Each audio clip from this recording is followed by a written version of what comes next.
Babak belur di banyak front, Jenderal Pentolan Militer Ukraina akui keunggulan Rusia.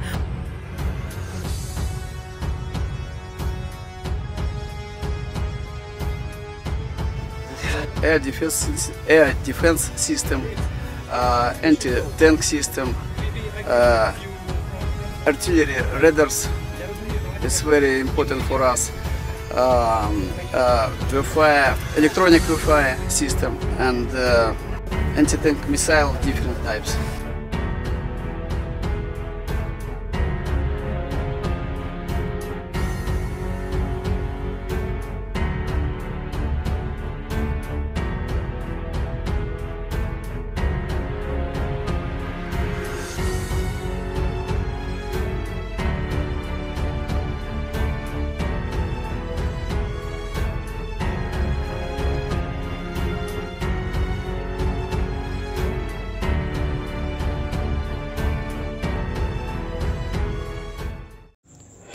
Hai para penonton Central News, sebelum lanjut jangan lupa subscribe dan lanjut tekan tombol Super Thanks. Tombol Super Thanks ada di atas tombol subscribe. Jika Anda ingin mensupport channel kami menyajikan berita yang paling Anda tunggu-tunggu. Terima kasih.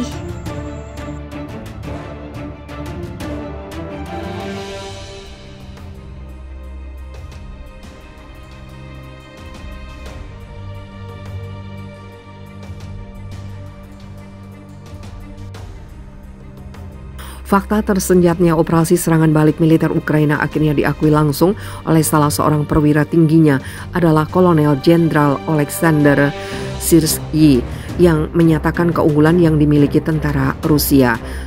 Syrsky yang merupakan Kepala Staf Angkatan Darat Ukraina secara tersirat mengungkap lambannya operasi kontraofensif di sejumlah front tempur. Selain kekurangan jumlah personil, senjata dan amunisi, medan pertempuran yang cukup luas akan menambah masalah bagi militer Ukraina. Sementara tiga faktor tersebut justru jadi keunggulan yang dipunyai militer Rusia. Baik pasukan, senjata atau amunisi tidak pernah cukup. Biasanya ini adalah masalah besar bagi setiap prajurit, terutama bagi kami karena zona perang sangat luas, ujar Syrsky. Pertempuran dilakukan ke arah yang berbeda. Secara umum, pasukan Rusia memiliki keuntungan, katanya dikutip Viva Militer dari kantor berita Rusia, RIA Novosti. Lebih lanjut, Syrsky menegaskan bahwa militer Rusia tidak bisa dianggap remeh seperti yang diungkap tadi. Selain ketiga faktor utama kegagalan pasukannya, Syrsky juga menjelaskan kekuatan lain yang dimiliki Angkatan Bersenjata Federasi Rusia. Senjata elektronik, jumlah unit artileri, berikut amunisi, rudal, dan armada tempur udara adalah kartu as bagi militer Rusia menangkal setiap serangan balik pasukan Ukraina. Anda tidak bisa meremehkan tentara Rusia. Tentu saja mereka memiliki keunggulan angka jumlah personil, ucap Syrsky melanjutkan. Tingkat peralatan yang memadai terutama dengan peperangan elektronik, artileri dalam jumlah yang cukup, amunisi dalam jumlah yang cukup, dan sejumlah besar sistem rudal dan keunggulan di bidang penerbangan. Dengan fakta keunggulan militer Rusia, Syrsky menguak jika saat ini pihaknya akan mengubah taktik operasi ofensif aktif menjadi strategi operasi pertahanan umum. Seperti yang diketahui, militer Ukraina menggelar operasi serangan balik di front timur dan tenggara. Serangan terhadap posisi pertahanan Rusia dilancarkan di Yuzhno-Donetsk, Artyomov, Bamut, dan Zaporizhzhia sejak 4 Juni 2023.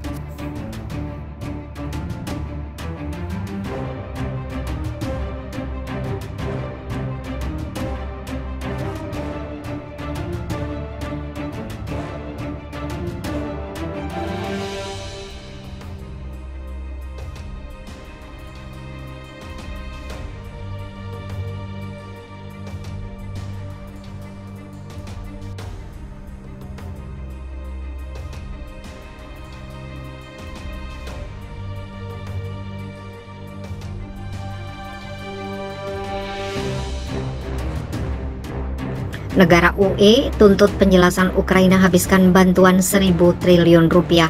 Hongaria akan menentang rencana Komisi Eropa untuk memberikan bantuan keuangan 50 miliar euro atau sekitar 821 triliun kepada Ukraina sampai Kiev menjelaskan apa yang dilakukannya dengan bantuan 70 miliar euro atau 1.149 triliun terakhir. Hal ini diungkap Perdana Menteri Hongaria Viktor Orban. Budapest dan Brussel telah berulang kali berselisih tentang pasokan uang tunai dan senjata ke Ukraina. Menurut angka terbaru dari Brussel, Uni Eropa telah memberikan Kiev 72 miliar euro atau 1.182 triliun dalam bantuan ekonomi, militer, dan kemanusiaan sejak operasi militer Rusia di Ukraina dimulai Februari lalu. Meskipun arus keluar yang belum pernah terjadi sebelumnya menguras pundi-pundinya, Komisi Eropa mengumumkan awal bulan ini bahwa mereka akan menawarkan pinjaman dan hibah 50 miliar euro tambahan kepada Kiev. Satu hal yang jelas, kami orang Hongaria tidak akan memberikan lebih banyak uang ke Ukraina sampai mereka mengatakan kemana dana sebelumnya yang bernilai sekitar 70 miliar euro telah hilang, kata Orban kepada Radio Hongaria menurut laporan Reuters yang dinukil dari RT. Kami merasa sangat konyol, tidak masuk akal bahwa kami harus menyumbangkan lebih banyak uang untuk membiayai biaya pembayaran utang dari satu pinjaman yang darinya kami masih belum menerima dana yang menjadi hak kami. Lanjutnya, mengacu pada pengumuman Komisi Eropa baru-baru ini bahwa biaya bunga utang luar negeri blok itu akan berlipat ganda tahun ini karena inflasi. Komisi Eropa saat ini menolak Hongaria dan Polandia mengakses dana pemulihan pasca coronavirus karena perbedaan ideologis dan pemerintahan konservatif mereka. Presiden Komisi Eropa Ursula von der Leyen mengakui tahun lalu bahwa pemotongan dana adalah salah satu dari beberapa alat yang dapat digunakan Brussel untuk memaksa negara anggota agar bekerja sama. Hongaria memblokir paket bantuan keuangan 18 miliar euro untuk Ukraina tahun lalu sampai Brussel membebaskan sejumlah dana terpisah yang ditahan dari Budapest. Baru-baru ini pada hari Senin, Menteri Luar Negeri Hongaria Peter Zizarto menyatakan bahwa Hongaria akan memperpanjang hak vetonya untuk 1 bulan lagi atas paket senjata 500 juta euro dari dana umum senjata Uni Eropa untuk Ukraina. Orban dan Zizarto berulang kali menyerukan gencatan senjata segera dan pembicaraan damai di Ukraina. Awal pekan ini, Orban menjelaskan bahwa kemenangan Ukraina di medan perang tidak mungkin tanpa gencatan senjata segera, serta diakhirinya pengiriman senjata barat Ukraina akan kehilangan sejumlah besar kekayaan dan banyak nyawa, serta kehancuran yang tidak terbayangkan akan terjadi.